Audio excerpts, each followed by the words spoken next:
Yo, balik lagi sama gue Niki di sini. Kayak di video kali ini gue mau sedikit ngevlog tentang gue rakit PC. Oke, kita langsung aja. Yang pertama ini ada prosesor. Prosesor yang gue pakai itu dari AMD, yaitu AMD 3200G. Ya, prosesor sih gue pakai yang biasa-biasa aja dulu lah buat low end. Gue kan mikirnya juga biar asal bisa nyala dulu aja ya. Soalnya kan ya intinya gue beli 3200G cuman buat ngetes doang apakah apa sih part-part yang lain nyala atau enggak. Terus gue di sini pakai motherboard dari MSI yaitu B450 Tomahawk yang seri Max. Terus ya gue nggak ngerti itu kenapa ada laba-laba itu di box motherboard gue. Terus gue balik dulu bentar dah. Di sini gua mau nunjukin ke lu semua dari bentuk dari motherboardnya. Ya di box juga ditunjukin kayak di belakang boxnya itu ada kayak fitur-fiturnya gitu dari si motherboard ini. Ya kayak ya gitu-gitulah. Terus yang selanjutnya itu buat power supply. Nah, power supply ini gue beli dari merek Be Quiet yang Pure Power 11 yang udah 80 gold, yang udah gold. Terus nah untuk RAM gue pakai dari G-Skill yaitu G-Skill Trident Z yang RGB.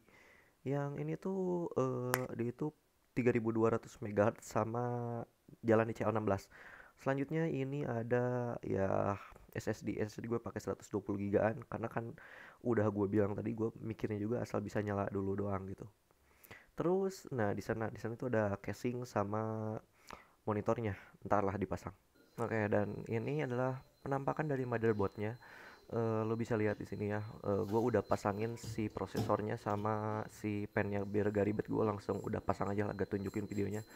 Nah, gue milih dari B450 Tomahawk ini karena gue ini dengar-dengar bahwa PRM-nya itu bagus gitu intinya. Buat PRM dari B450 Tomahawk ini dia punya PRM yang bagus dan ya gede aja gitu. Tapi kalau lu mikir mungkin kok gue pakai B450 Tomahawk dan itunya apa sih prosesornya 3200G. Ya karena gue bilang tadi bahwa 3200G ini cuman buat sementara doang, buat ngetes apakah part-part yang gue beli ini ada masalah atau enggak gitu kan. Next gue mau pasang RAM dan ini dia RAM. Gue buka aja dulu di slot 2 sama 4. Oh ya, by the way untuk RAM ini kan gue pakainya cuma dua keping. Jadi RAM-nya dua keping ini gue itu harus dipasang itu di apa sih di slot 2 sama 4. Sebenarnya kalau beberapa motherboard juga sih ya bukan beberapa motherboard. Sebenarnya ini juga bisa dipasang di slot 1 sama 3. Cuman kalau dari B450 Tomahawk ini dia itu nyaraninnya itu di 2 sama 4. Soalnya kalau dipasang di 1 sama 3 juga bisa, cuman pas booting dia itu kayak ada notifikasi gitu bahwa harusnya si RAM-nya itu dipasang di 2 sama 4 karena emang cuma dua keping. Oke, ini dia gue pasang. Pasang RAM itu kayak agak gimana gitu ya rasanya itu kayak ya intinya pas kedengar suara cekliknya itu enak banget. Terus yang kedua, oke, RAM-nya langsung yang di slot 4. Oke. Intinya kalau pasang RAM sampai bunyi ada ya klik lah pokoknya. Selanjutnya gue mau ngeluarin dulu power supply dari boxnya. Oh ya, tadi gue di awal bilang kan gue bilang bahwa gue pakai 3200G itu cuman asal buat tes doang apakah part-part yang gue beli ini nyala atau enggak, dan ternyata untung banget gue itu beli 3200G. Ya itu ternyata ada sedikit problem dari power supply yang gue beli.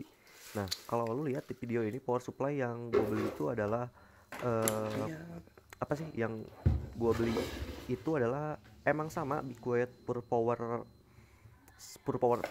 11. Nah, tapi yang lu lihat di video ini adalah yang versi non modular. Yang aslinya gue beli itu adalah aslinya yang modular. Nah, sebenarnya yang modular itu gue udah sempat RMA atau gue balikin ke toko, dan katanya itu di servis gue nunggu sebulanan lah buat servis, dan ternyata pas gue tes lagi juga yang hasil servisan tadi yang udah gue nunggu 1 bulan itu, dia itu apa sih tetap gak mau nyala juga ya. Ini gue langsung aja ke tokonya dites lagi sama tokonya, ternyata bener bahwa si power supply itu gak nyala. Dan akhirnya karena gue juga pengen itu butuhnya cepat gitu ya, butuh cepet buat rakitnya. Ya di tokonya itu cuman ada apa sih, cuman ada si pure power yang non modular. Ya akhirnya ya nggak apa-apa, gue terima aja ya, ngorbanin kemodularannya. Tapi udahlah, bodo amat. Nah, untuk di sini gue pertama-tama nggak masukin dulu ke casing. Kenapa gak gue masukin dulu ke casing? Karena di sini emang sih kalau rakit PC itu diusahain, pokoknya rakit dalam kondisi motherboard itu belum nempel ke casing lu. Soalnya biar kalau ada problem itu bisa kita cek gitu, kita cek lagi gitu. Jadi gak capek gitu kan, harus kalau udah ada dalam casing kan jadi ribet juga kan, kita mesti bongkar-bongkar lagi bautnya. Apalagi kan ATX banyak banget lah bautnya. Nah, dan ya inilah yang gue malesin daripada power supply yang non modular gitu. Ularnya banyak. Oke. Tadi yang 24 pin udah dipasang, dan selanjutnya ya gue pasang di sini, gue nunjukin dulu ya. Gue pasang yang ini, yang 8 pin. 8 pin buat CPU, tadi itu yang 24 pin. Salah maksudnya lah. Oke, colok dulu. Ini emang apa sih, yang pas gue nyoba yang 8 pin ini agak susah juga gitu pasangnya, ditambah ini tangan megang kamera satu. Oke, udah kepas, udah kecolok. Oke, iya, dipas-pasin aja lah pokoknya. Oh ya, jangan lupa pokoknya, paling umum biasanya pokoknya jangan sampai tuh si motherboard itu harus pakai alas lah pokoknya. Tapi pakai alas, minimal pakai kardusnya ya buat alas. Kemudian di sini gue pasang kabel powernya buat power supply, dan lu bisa perhatiin jangan lupa on off nya. Iya, selanjutnya on off nya dicek, terus colok juga si apa sih, colokannya itu ke stop kontak lah. Terus nyalain si CPU si power supply nya. Dan kemudian nah buat ngetesnya di sini, nah lu bisa lihat kan di bagian bawah motherboard itu ada yang namanya JF V1. Nah, si JF V1 itu, nah itu bakal kita apa, kosletin gitu, intinya pakai obeng buat biar bisa nyalain si motherboard ini tanpa casing gitu kan. Kalau casing itu kan biasanya kan on off nya juga dicolok ke sana, emang dicolok ke sana. Dan biasanya kalau yang lain, kalau motherboard lu lain itu bisa dicek aja pokoknya di panduan motherboard. Tapi kalau JF1 ini yang punya gue ini, gue itu pinnya itu yang pin ke 4 sama pin ketiga sama keempat itu diituin pakai obeng. Nah, ditekan dulu lah agak lama ya pokoknya.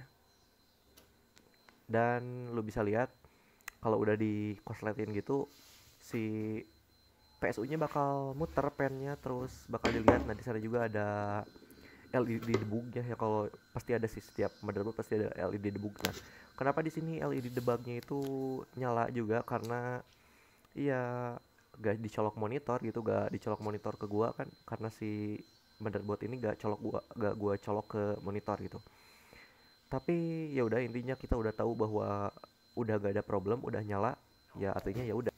Nah, selanjutnya kalau buat matiin si motherboard ini caranya sama kayak yang tadi. Kita tinggal tekan aja si apa si apa pin yang buat on off yang tadi itu, ditunggu aja ntar sampai dia mati, karena emang fungsinya kan dua, dia itu switch on sama switch off gitu. Kalau motherboard sama ya pen-pen yang kayak gitu dari PSU nya juga udah mati, kita switch offin lagi aja si apa tombol dari si PSU nya. Terus jangan lupa juga kita cabut lagi listriknya biar gak lupa gitu. Dan ini adalah penampakan casing yang gue pakai. Casing gue pakai merek ya biasa, merek Kerehore. Gue pakai dari Cube Gaming. Serinya itu Cube Gaming Classic. Dan ini ada bagian IO seal-nya, gue udah pasang langsung di bagian casing biar gak ribet. Dan ini baut-bautnya ya lumayan lengkap juga, dikasih bautnya agak banyak gitu. Nah, gue ini hal yang gue suka dari casing ini, dia itu ya bagian tempered glass-nya gitu. Lihat, bagian tempered glass itu kayak ada engsel-engselnya gitu tuh. Nah, jadi menurut gue jadi lebih enak gitu, nggak kayak yang pada umumnya itu yang harus dibuka dan bisa jadi nyebabin pecah gitu kan kalau pas dilepas. Nah sekarang gua kan mau pasang si motherboardnya. Nah karena motherboardnya gue mau pasang, gua lepas dulu si tempered glassnya itu dari engselnya. Nah gue lepas dulu, dan inilah penampakan kalau si casingnya itu nggak pakai tempered glassnya. Nah sekarang gue mau masukin dulu si motherboard ke dalam casingnya. Nah artinya gue mesti cabut-cabut dulu tadi si kabel-kabel PSU tadi yang hasil buat pengetes. Nah sekarang casing gue udah gue tidurin biar lebih enak gitu. Emang pasti kalau pasang motherboard pasti ditidurin dulu casingnya. Nah sekarang gue mau coba masukin si motherboardnya itu ke dalam casingnya. Dan ya ini lumayan berat juga sih si motherboardnya. Dan ini dipasin sesuai sama pin-pin yang ada di pin buat apa dudukan si motherboardnya. Udah disediain pokoknya dari casingnya biasanya. Kalau yang enggak disediain itu biasanya juga pasti tetap disediain, karena biasanya ada di bagian si kayak mur bautnya itu dikasih, pokoknya pasti dikasih sih kalau bagian buat dudukan si motherboard. Tetap ini dipas-pasin aja. Nah emang di sini agak susah sih buat ngepasin ini, apalagi kalau motherboardnya berat. Tapi intinya itu pasin aja pokoknya sama bagian si belakang IO shieldnya itu, ntar otomatis jadi pas pokoknya si motherboardnya. Nah beginilah kalau penampakannya kalau si motherboardnya itu udah dipasangi sama skrupnya itu. Skrup udah dipasang lah pokoknya semua. Nggak mungkin juga gue videoin satu-satu pas pasang skrup, capek.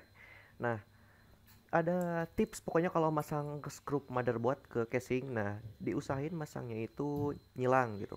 Contohnya kalau kita pasang yang pojok kanan atas, artinya yang selanjutnya kita pasang itu ya yang pojok kiri bawah. Pokoknya pasangnya itu diusahain nyilang lah katanya, biar apa sih, biar lebih seimbang aja gitu kayaknya.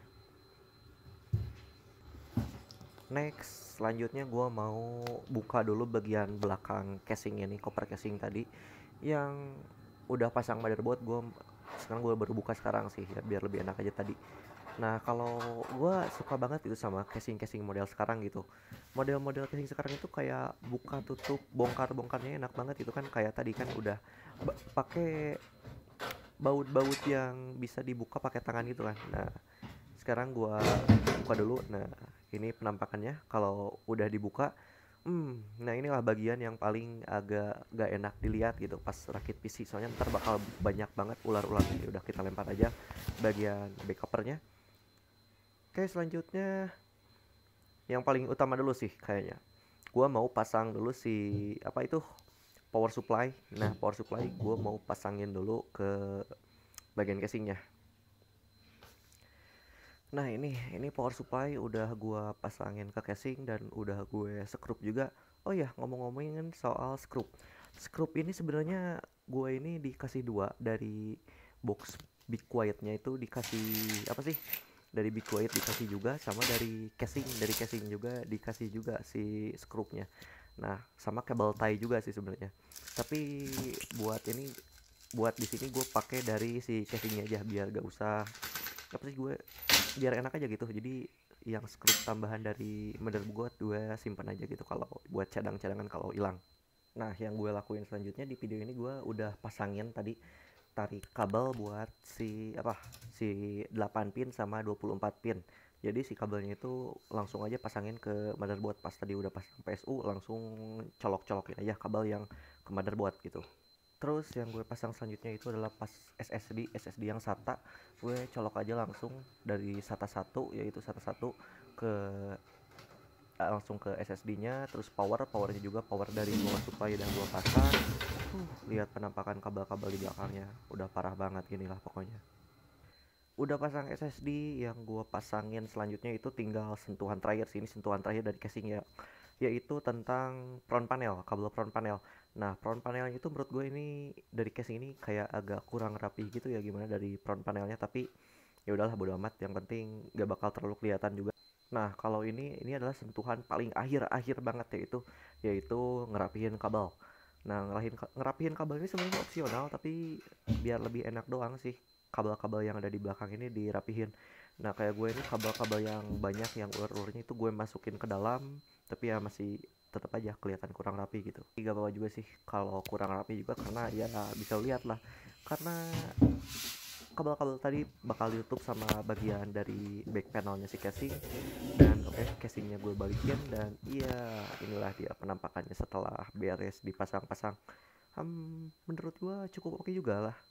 Nextnya lagi bisa lihat kaca dari casing atau tempered glass itu udah gue pasang. Terus ini power buat PSU juga udah gue colok, ini tinggal colok aja sih. Oke, tapi ya sebelum itu gue harus rakit dulu monitornya. Monitor gue perlu dirakit juga sebenarnya. Oh, dan ini dia monitor gue. Ini bisa lihat monitornya emang perlu dirakit juga, tapi ya gak terlalu banyak juga sih partnya. Nah, oke, langsung kita rakit aja. Nah, ini dia standnya udah gue rakit. Terus rada gue mau keluarin dulu dari boxnya. Ada kabel power. Terus, nah itu kalau itu kabel HDMI sebenarnya punya gua, aslinya gak dikasih dari monitornya, karena monitornya itu cuman apa sih? Cuman ngasih DisplayPort doang. Nah tadi itu juga ada kabel USB juga. Nah ini dia apa sih, kabel DisplayPortnya, dan ini dia monitornya. Monitor udah dipasang ke stand, dan ya ginilah penampakannya. Enaknya monitornya ini, gue suka banget standnya itu bisa di naik turun, bisa diputar-putar, bisa ya 90 derajat bisa lah diputar-putar ini monitor. Selanjutnya tinggal gue pasang aja si kabel HDMI. Nah kabel-kabel udah gue pasang, kabel monitor, kabel power, ya PSU gue juga udah tambahin mouse di sini, dan lo bisa lihat gue pakai mousepad sejuta umat. Oke, keyboard udah juga gue pasang, gue colok langsung ke monitor sih, soalnya monitor bisa nyambung ke USB yang ada di apa sih, di motherboardnya gitu. Nah sekarang kita tes nyala dulu, dan iya, syukur-syukur langsung nyala. Dan pertama-tama gue mau apa sih, ini masuk dulu ke BIOS. BIOS itu pakai tekan delete di terus-terusan pas baru dinyalain. Ya, dan ini dia BIOSnya udah masuk BIOS. Dan artinya kalau udah gini ya udah syukur-syukur gitu, udah sukses. Rakitnya udah gak ada masalah lagi, udah kalau udah bisa masuk BIOS gini. Nah, karena apa sih, keyboard gue itu kecilnya, cuman ukuran 60, jadi kalau pencet delete itu harus ditambah Fn. Nah, karena ini kalau udah ya udah aja gitu. Ya di sini buat XMP ya. Kalau settingan XMP gue nyalain biar si RAM-nya itu bisa jalan di 3200 MHz gitu, sesuai profile yang bawaan si RAM-nya. Dan sekarang mungkin tinggal, karena udah dicek juga, tinggal kita bisa exit aja dari si BIOS-nya. Kita bisa exit dari BIOS ini dan keluar ya. Oh ya, by the way, karena SSD yang gue pakai itu udah keinstall OS, udah ada OS-nya, udah ada Windows 10-nya di dalam, jadi gue udah gak usah install Windows lagi gitu.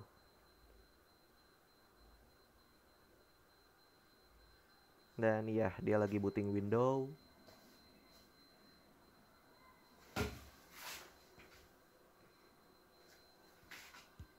Oke, loading.